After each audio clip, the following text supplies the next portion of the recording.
Salam bagi semua sahabat The Lawyer Bethel Channel dimanapun berada.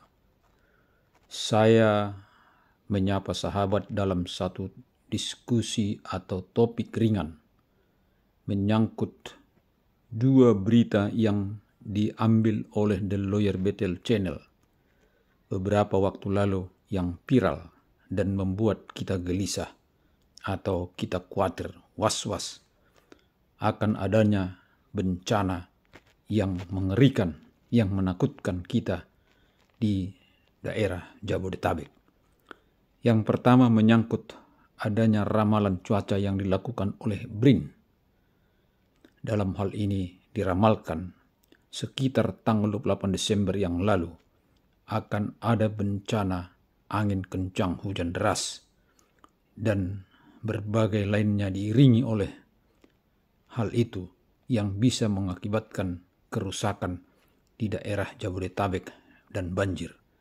Hal itu membuat kita, masyarakat yang ada di Jabodetabek, merasakan ketakutan, gelisah, was-was, dan khawatir. Kemudian sahabat-sahabat muncul lagi yang kedua, yaitu satu khotbah viral yang disampaikan oleh seorang perempuan yang mengaku dirinya sebagai hamba Tuhan, mendapatkan mimpi penglihatan dari Tuhan yang dia sampaikan akan terjadi seperti beberapa waktu yang lalu di Niniwe, akan adanya bencana yang menakutkan, dan dia berharap agar masyarakat meninggalkan ibu kota untuk terhindar dari kedua bencana itu. Sahabat-sahabat, berita ini pun tersebar viral di kalangan umat Kristiani melalui forward terhadap WA maupun WA pribadi dan grup. Sahabat-sahabat, pertama-tama di tahun 2023 ini, pada tanggal 2 Januari, The Lawyer Bethel Channel menyampaikan puji syukur kepada Tuhan karena kedua ramalan yang disampaikan, baik ramalan berdasarkan ilmu pengetahuan, yaitu tadi oleh lembaga atau oknum dari BRIN. Kemudian satu ramalan yang disampaikan melalui orang yang mengatakan dirinya mendapatkan nubuatan dari Tuhan. Ternyata juga hal itu tidak terjadi. Kita bersyukur, sahabat-sahabat, bahwa banyak di antara kita berdoa agar kedua ramalan itu jauh dan tidak akan pernah terjadi di ibu kota Jakarta dan sekitarnya, bahkan tidak akan pernah terjadi di seluruh Indonesia, bahkan di dunia ini. Sahabat The Lawyer Bethel Channel dimanapun berada, saya melihat hal ini tidak dari kaitan atau dari kacamata aspek ilmu pengetahuan, yaitu menyangkut BRIN, dan tidak melihat dari aspek spiritual, menyangkut pemberitaan yang disampaikan oleh dirinya yang mengklaim sebagai hamba Tuhan tersebut. Namun saya mencoba, sahabat-sahabat, karena ada beberapa pertanyaan yang disampaikan kepada The Lawyer Bethel Channel. Dia mengatakan, bagaimana jika kedua berita yang berbeda itu kita lihat dari sudut undang-undang IT? Apakah kedua berita yang berbeda itu, yang tujuannya juga menyatakan kabar yang tidak benar, apakah dia sudah dapat dikategorikan merupakan pelanggaran undang-undang IT atau delik pidana ITE? Oleh karena itu, sahabat The Lawyer Bethel Channel, di sini The Lawyer Bethel Channel akan melihat dari aspek undang-undang IT, yaitu Undang-Undang Nomor 11 tahun 2008. Dalam undang-undang ini akan bisa kita lihat apakah sesuatu itu merupakan delik pidana undang-undang IT. Ada 6 kriteria yang bisa kita lihat.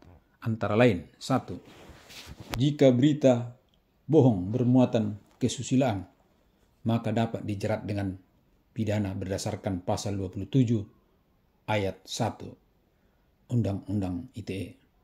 Kedua, jika bermuatan perjudian, maka dapat dipidana berdasarkan pasal 27 ayat 2 Undang-Undang ITE. Yang ketiga, jika bermuatan penghinaan dan atau pencemaran nama baik, dipidana berdasarkan pasal 27 ayat 3 Undang-Undang ITE.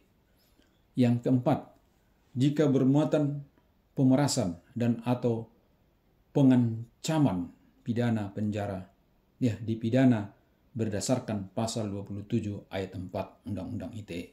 Yang kelima, jika bermuatan menimbulkan rasa kebencian berdasarkan syarat, dipidana berdasarkan pasal 28 ayat 2 Undang-Undang ITE.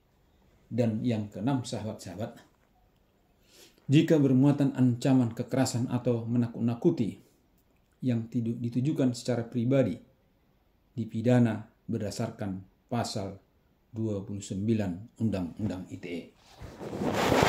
Maka sahabat-sahabat, jika kita lihat dari 6 kriteria yang dimaksud dengan delik pidana Undang-Undang ITE ini, maka berita BRIN belumlah memasuki dari salah satu 6 kualifikasi Undang-Undang ITE ini. Demikian juga terhadap hamba Tuhan yang mengatakan mendapatkan nubuatan, penglihatan, mimpi yang akan adanya bencana di ibu kota dan Jabodetabek sekitarnya, juga tidak dapat dipidana dengan 6 kriteria yang ada di dalam Undang-Undang ITE ini. Oleh karena itu, sahabat-sahabat, yang bisa kita sampaikan agar hati-hatilah di dalam menyampaikan sesuatu yang masih diprediksi yang diprediksi atau yang diramalkan itu tidak dapat ditunjukkan melalui suatu analisa ilmiah dan analisa yang lain akan dapat terjadi agar dihentikan. Hal itulah yang perlu kita sampaikan dalam suatu ramalan-ramalan ilmu pengetahuan, karena setiap ramalan dalam kajian ilmu pengetahuan harus mempunyai metode kajian ilmiah dan penelitian dan lain sebagainya. Namun terkait dengan ramalan yang disampaikan oleh seorang yang menyatakan dirinya sebagai hamba Tuhan, maka hal ini pun perlulah kita berhati-hati, karena tidak setiap orang yang menyatakan bahwa dia mendapatkan penglihatan, wahyu dan lain sebagainya, maka itu berasal dari Tuhan. Karena itu, sahabat-sahabat, dalam hal ini kita